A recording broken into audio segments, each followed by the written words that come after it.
This call is now being recorded.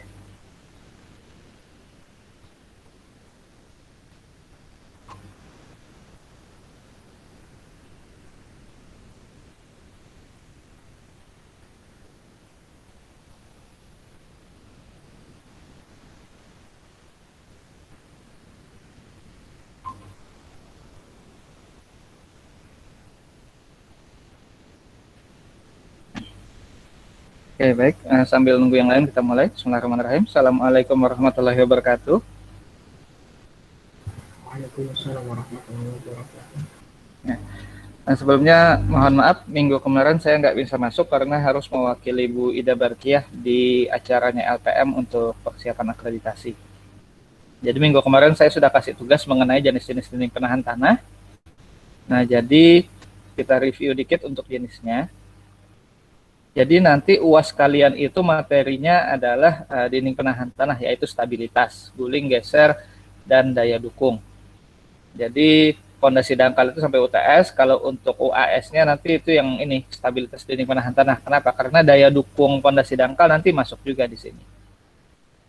Nah, jadi nanti kita akan bicara mulai minggu kemarin itu materinya adalah gaya-gaya yang bekerja pada dinding. Jadi sampai nanti terakhir kita bicara stabilitas. Kalau stabilitasnya sendiri itu statika sederhana, cuman main gaya, ketemu jarak jadi momen, kemudian yang berlawanan arah yang mana. Nah, sekarang kita ke sini dulu. Jadi apa sih dinding penahan tanah itu atau DPT? Kadang-kadang kalau di lapangan disingkatnya DPT. Jadi dinding penahan tanah itu dimaksudkan untuk menahan berat tanah, baik untuk lereng tegak ataupun mendekati tegak atau miring. Nah, jadi kayak konstruksi kayak bronjong itu termasuk dinding penahan tanah. Bronjong itu termasuk gravity wall. Nah, di sini tipenya ada 4. Pertama yang ini, yang ujung sini gravity wall. Oh, enggak ada sini. Yang paling kiri atas ini gravity wall. Itu pasangan batu. Jadi kalau full pasangan batu itu gravity wall. Kenapa disebut gravity wall? Karena dia mengandalkan berat sendiri batu itu yang rata-rata kalau kita di perancangan batu itu kita ambil adalah 2 ton per meter kubik.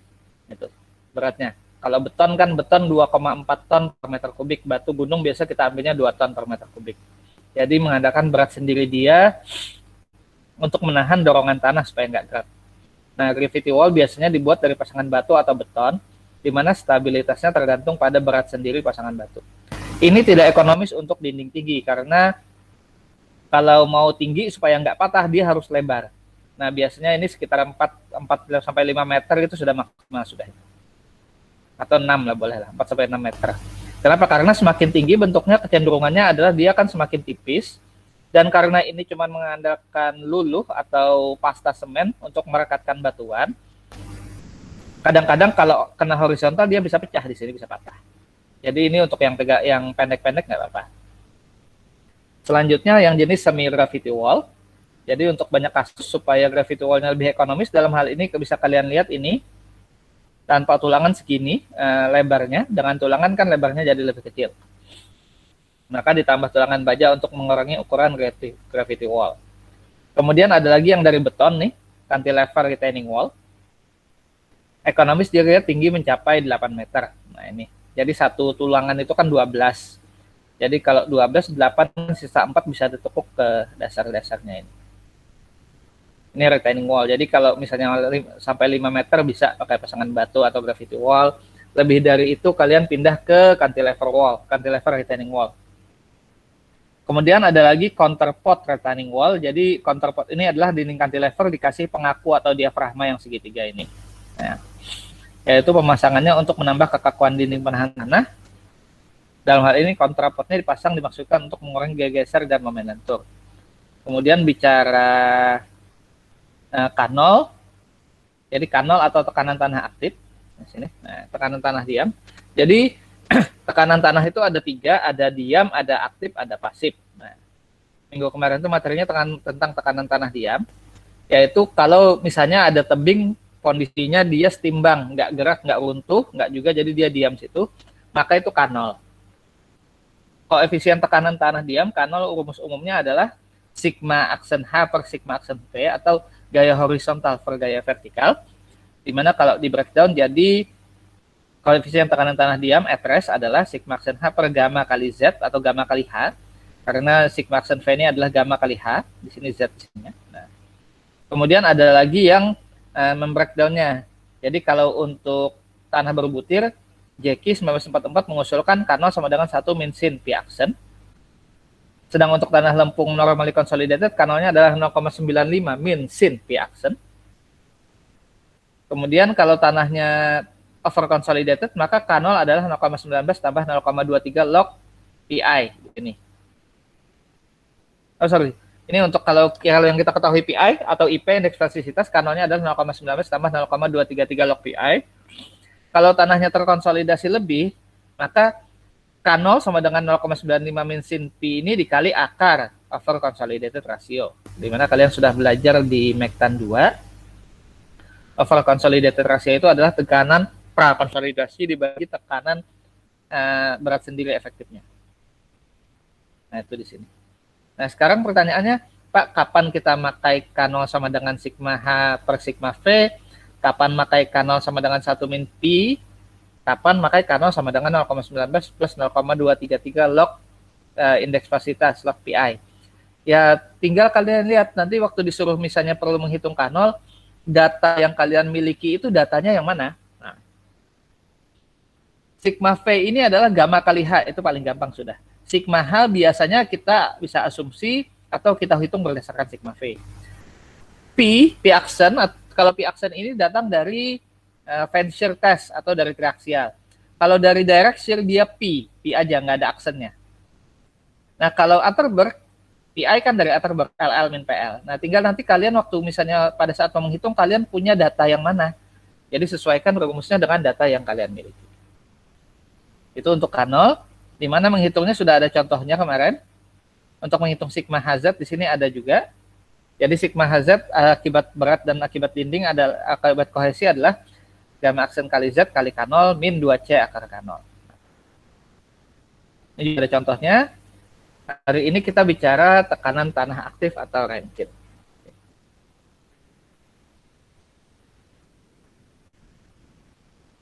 Oke, jadi ke sini dulu. Jadi kalau K0 tadi itu adalah dinding pada saat posisi dia diam atau tidak bergerak. Bisa benduk, bisa turap yang diam, bisa dinding lereng yang diam. Nah, kalau ada longsor atau ada gerakan tanah, maka yang tekanan tanah diam tadi itu berubah menjadi tekanan tanah aktif dan pasif. Aktif pasif ini bedanya cuma bersebelahan. Yang mendorong itu aktif, yang menahan itu pasif. Itu di situ aja bedanya.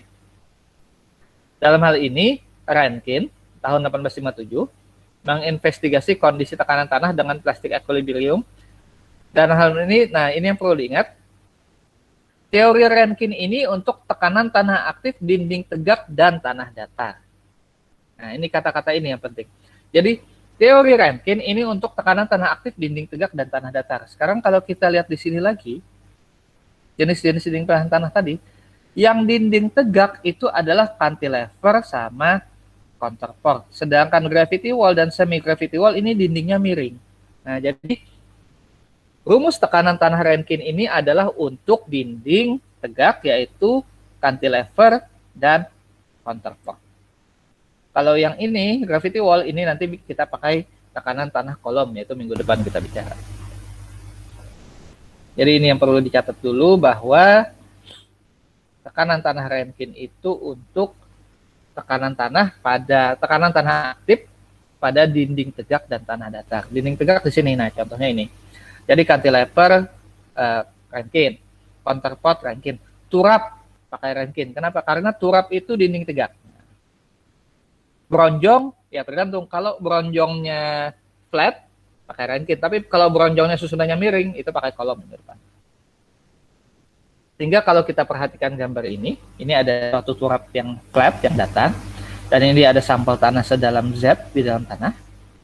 Maka dari gambar B, dari susunan ini diperoleh sin P aksen sama dengan CD per AC, CD per AC, sama dengan CD per AO tambah OC, di mana CD adalah jari-jari lingkaran keruntuhan atau jari-jari lingkaran Mohr, yaitu sigma aksen 0 min sigma aksen A per 2.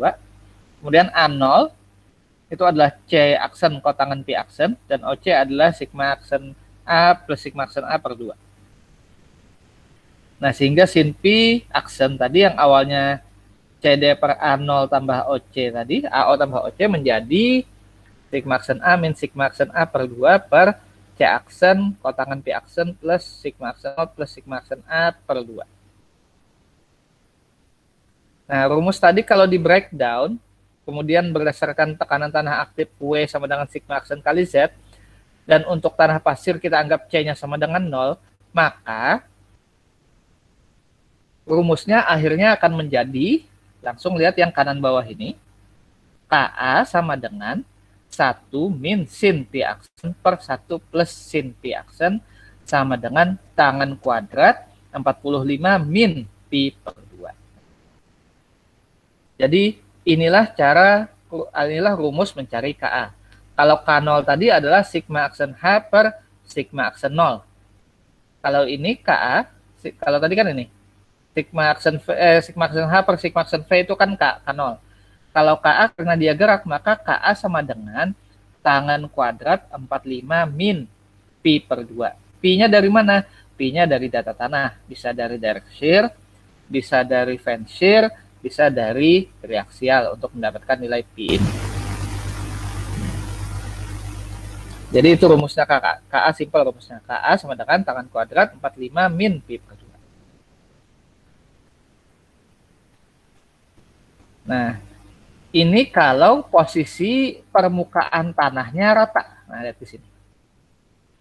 Jadi Ka sama dengan tangan kuadrat 45 min Pi per 2 tadi adalah untuk kalau dindingnya tegak 90 derajat dan permukaan di belakang dinding itu rata.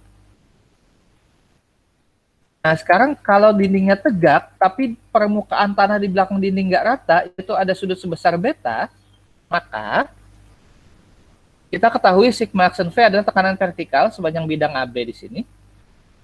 Sedang AB adalah Y kali Z cos beta. Maka kita ketahui di sini BC sama dengan CA, BC, ini BC sama dengan CA, sama dengan sigma 1 tambah sigma 3 per 2 akar sin kuadrat B min sin kuadrat Pi min sin kuadrat beta, di mana beta itu adalah sudut kemiringan tanah di belakang lereng ini. Nah, jadi kalau tadi kan Ka sama dengan 45 min Pi per 2, tangan kuadrat 45 min Pi per 2 itu kalau flat 90 derajat terus di sini rata. Kalau di belakang dinding tegak itu ada tanah membentuk sudut sebesar beta, maka Ka-nya menjadi, langsung lihat yang di bawah sini. Nah, langsung lihat yang paling bawah. Jadi untuk kasus ini, dinding tegak dengan tanah di belakangnya ada sudut sebesar beta, maka Ka sama dengan cos beta kali cos beta min akar cos kuadrat beta min cos kuadrat Pi per cos beta tambah akar cos kuadrat beta min cos kuadrat Pi. Jadi rumus tadi yang awalnya dinding tegak permukaan rata adalah Ka sama dengan tangan kuadrat 45 min Pi per 2. Dengan adanya sudut sebesar beta pada tanah di belakang dinding itu, maka ya Ka-nya berubah rumusnya menjadi Ka sama dengan cos beta kali cos beta min akar cos kuadrat beta min cos kuadrat Pi per cos beta tambah akar cos kuadrat beta min cos kuadrat Pi. Ini untuk dinding yang tanah di belakangnya ada sudut sebesar Pi. Jadi kalau kalian mendesain nggak mau repot-repot, ya desain aja flat rata 0 derajat. Jadi dindingnya tegak 90, permukaan tanah di belakang dinding kalian bikin rata juga. Jadi langsung Ka sama dengan 45 tangan kuadrat 45 min Pi per 2. Nah, ini tadi untuk yang aktif. Sekarang jadi Rankine tadi mendapatkannya dengan menginvestigasi kondisi tekanan tanah dengan plastik equilibrium. Maka kalau tadi sudah bicara Ka, sekarang bicara sisi satunya yaitu Kp. Nah, langsung kita lihat rumusnya yang di bawah sini. Jadi karena KP dan KA itu adalah dua hal yang berlawanan, jadi kalau KA-nya di kanan, KP-nya pasti di kiri. Dia aktif, dia pasif. Aktif itu yang mendorong dinding, pasif ini yang menahan. Jadi berdasarkan rumus-rumus yang sudah diketahui sebelumnya, maka kita peroleh KP sama dengan 1 plus sin pi aksen min 1 min sin pi aksen sama dengan tangan kuadrat 45 plus pi per 2. Atau KP sama dengan 1 per KA. Kenapa? Karena KP adalah kebalikan dari KA, sehingga KP sama dengan 1 per KA sama dengan tangan kuadrat 45 plus pi per 2. Ini untuk kasus, sekali lagi yang ini yang 45 plus tangan kuadrat ini adalah untuk kasus dindingnya tegak, tanah di belakang dinding itu datar. Jadi KA tadi adalah tangan kuadrat 45 min pi per 2, maka KP adalah tangan kuadrat 45 plus pi per 2. Jadi yang satu dikurangi, yang satu ditambahkan. Atau KP sama dengan 1 per KA. Nah, sama juga kalau dengan tadi ada kasus KA dengan dinding di belakangnya ada sudut beta, maka kalau ternyata di belakang dinding memang ada sudut beta, KP pun berubah. Jadi KP yang asalnya adalah tangan kuadrat 45 plus pi per 2, akibat ada sudut di tanah di belakang dinding tanah yang tegak tadi sebesar beta, maka KP adalah cos beta kali cos beta tambah akar cos kuadrat beta min cos kuadrat pi per cos beta min akar cos kuadrat beta min cos kuadrat pi, dengan besarnya tekanan tanah pasif adalah PP sama dengan setengah kali gamma kali H kuadrat kali KP. Jadi KP ini adalah koefisien konstanta, tapi kalau kita mau tahu besarnya tekanan tanah pasif atau aktif, jadi menggunakan rumus segitiga yang di sini. Nah, ini jadi segitiganya nempel di dinding, tapi di sini segitiganya adalah flat di sini, maka PP sama dengan setengah kali gamma kali H kuadrat kali KP. Kalau yang di kasus KA tadi, maka di sini PA, kalau yang ini, kalau untuk yang ada sudutnya tadi, PA sama dengan gamma kali Z kali KA. Jadi PA sama, kalau PA sama dengan gamma kali Z kali KA, dengan KA adalah cos beta kali cos beta min akar cos kuadrat beta min cos kuadrat pi per cos beta tambah akar cos kuadrat beta min cos kuadrat 2 pi. Besarnya tekanan tanah aktif untuk dinding tegak tanah miring. Maka kalau untuk dinding tegak miring yang pasif, KP sama dengan cos beta kali cos beta tambah akar cos kuadrat beta min cos kuadrat pi per cos beta min akar cos kuadrat beta min cos kuadrat pi, dengan besarnya tekanan tanah pasif adalah setengah kali gamma kali H kuadrat kali KP. Jadi ini kan rumus segitiga kan setengah kali alas kali tinggi. Jadi setengahnya ya tingginya H, alasnya adalah gamma kali H kali KP.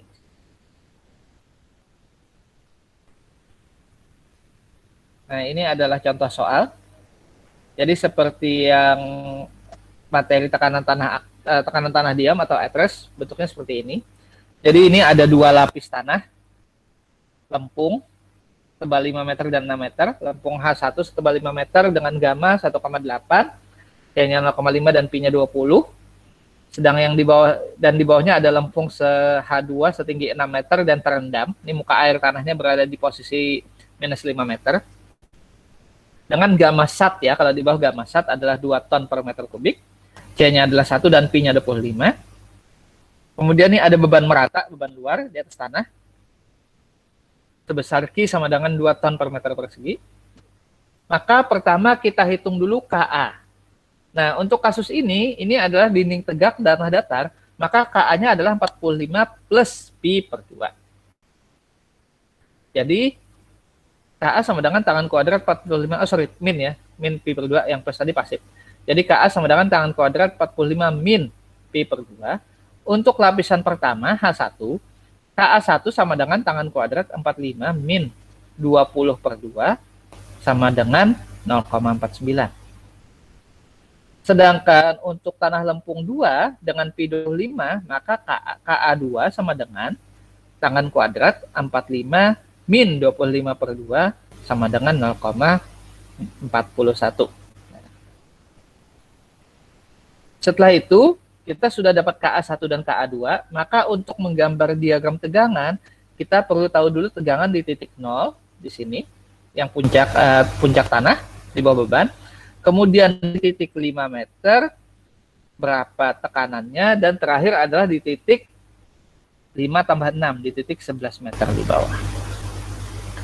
Sehingga di sini,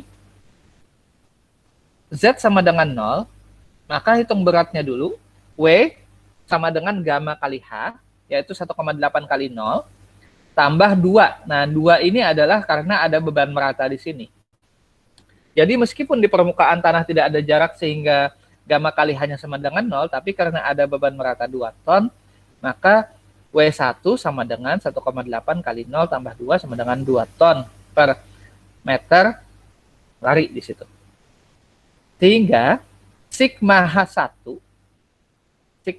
tadi adalah 2C akar K0, 2C akar K0 di sini ditambah 2 kali gamma kali Z plus Q dikurangi 2C akar K0. Sehingga di sini adalah 2 dikali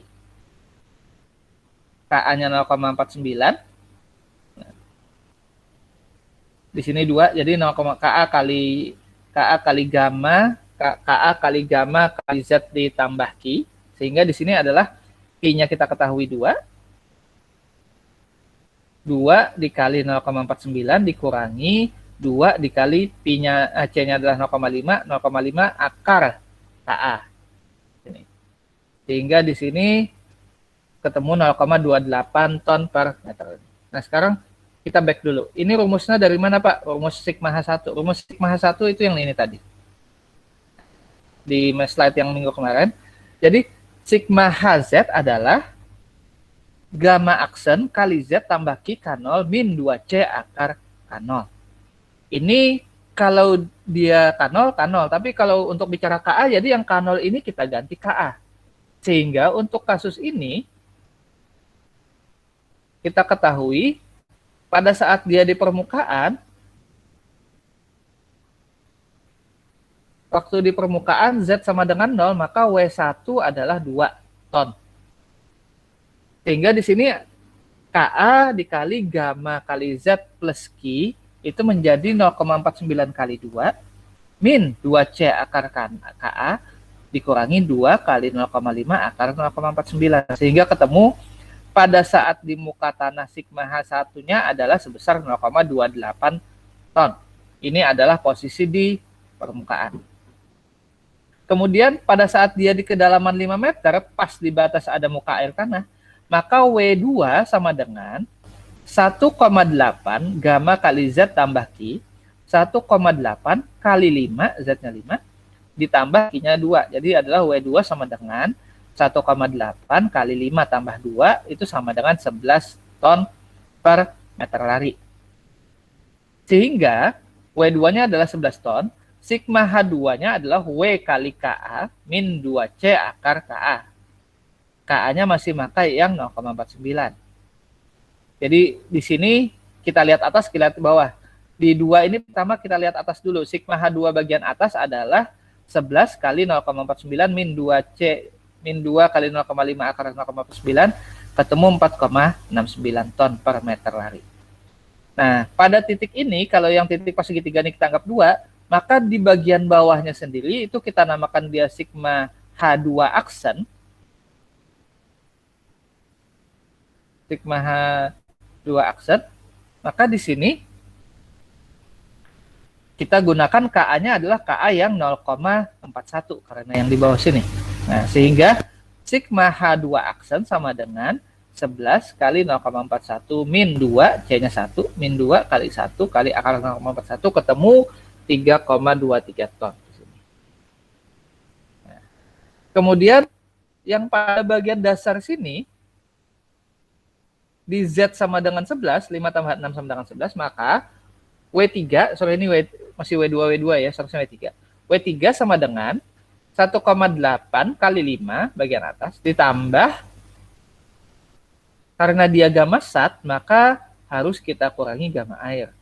2 min 1, makanya ini 2 min 1. 2 ini adalah gamma sat, gamma saturasi, gamma jenuh 2 dikurangi 1 karena terendam air, dikali 6, tambah beban luarnya ada 2. Jadi 1,8 kali 5 itu adalah berat lempung yang di atas muka air, tambah 2 kali 2 kurang 1 ini adalah lempung jenuh.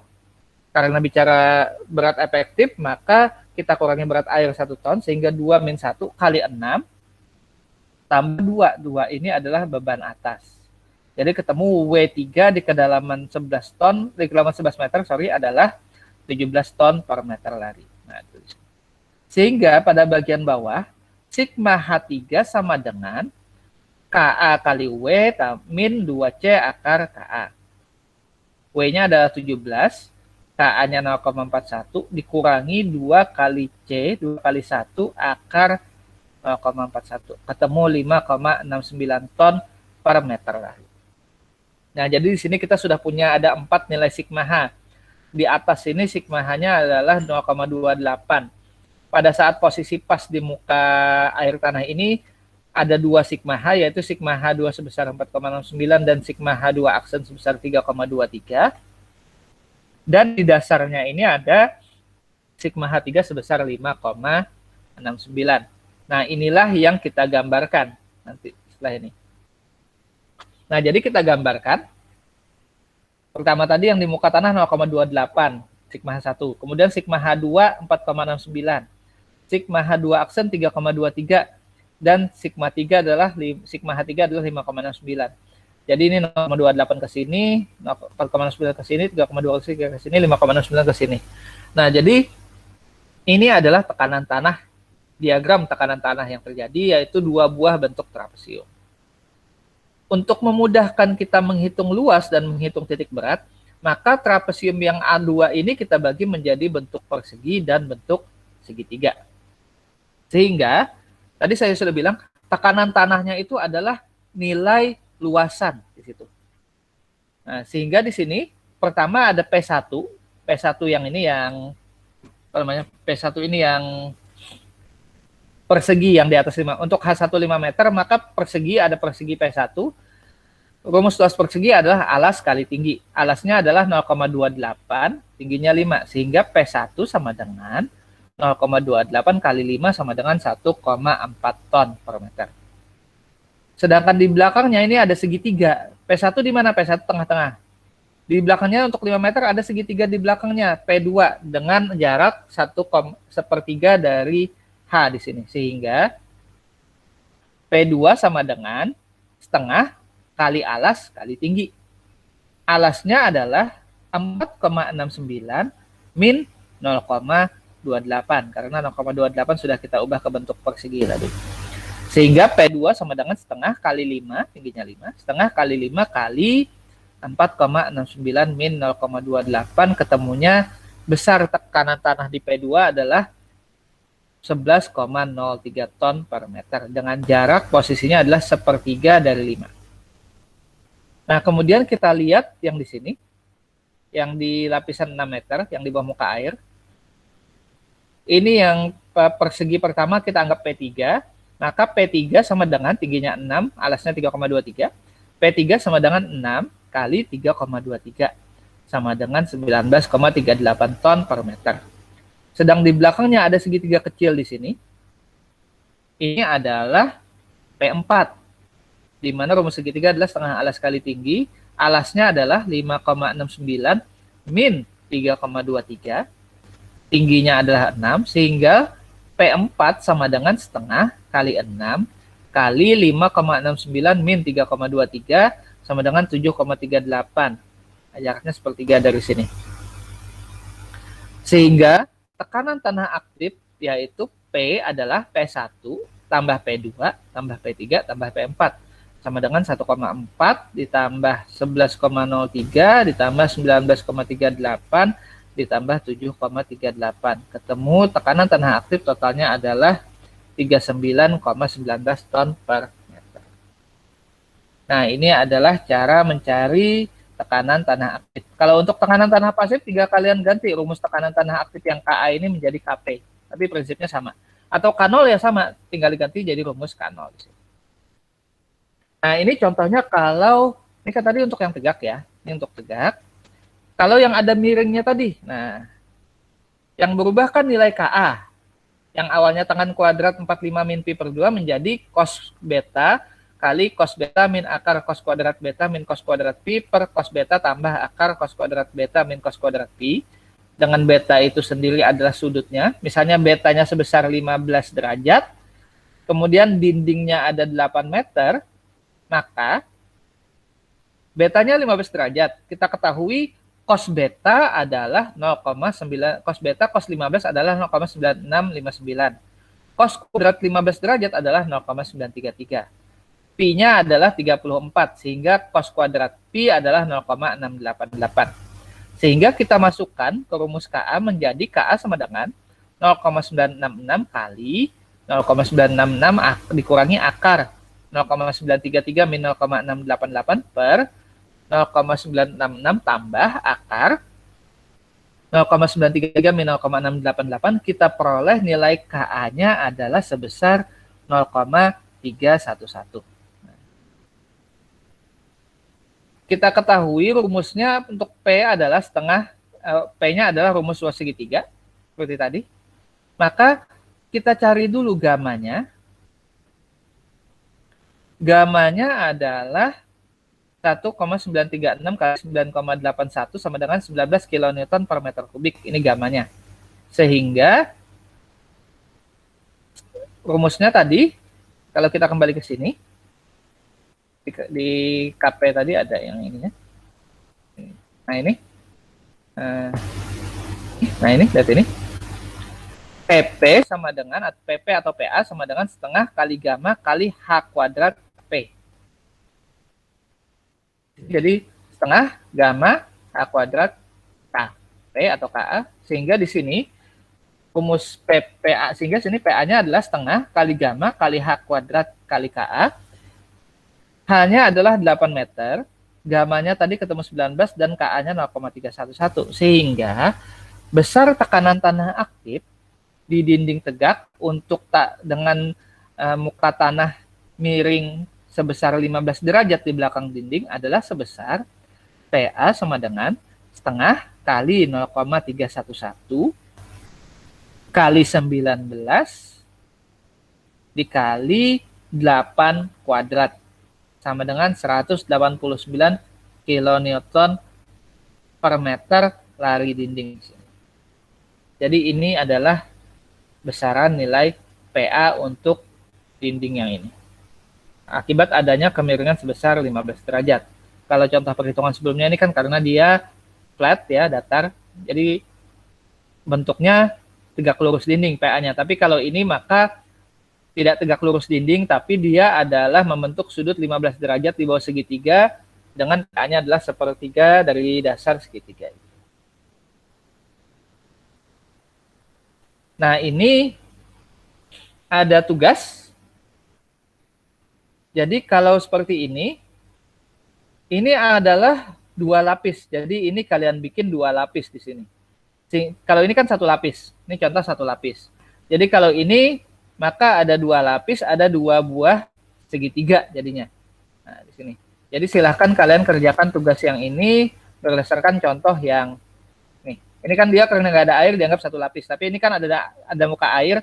Jadi di sini ada 2 lapis hingga 2 segitiga. Dan jangan lupa di bawah ini, yang di bawah ini karena apa namanya? Ini karena apa sih? Di bawah muka air. Maka gamma yang di bawah muka air ini gamma sat, sehingga waktu kalian menghitung PA di sini, gamanya harus kalian kurangkan 1. Dan ini ada X, ada Y, ada Z. X, Y, Z. Ini X, Z, Y. Dengan beta 10 derajat.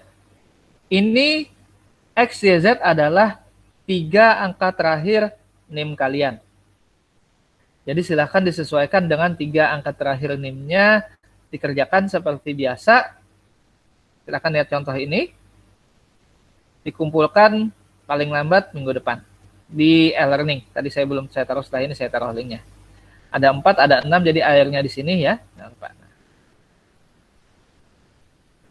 Sampai sini ada yang mau ditanyakan?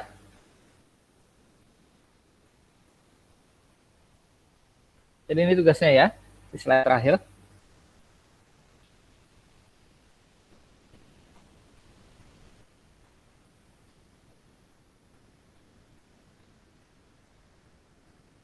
Gimana? Ada yang mau ditanyakan sampai sini? Mungkin belum ada, Pak. Oke, baik. Jadi silahkan dipelajari materinya.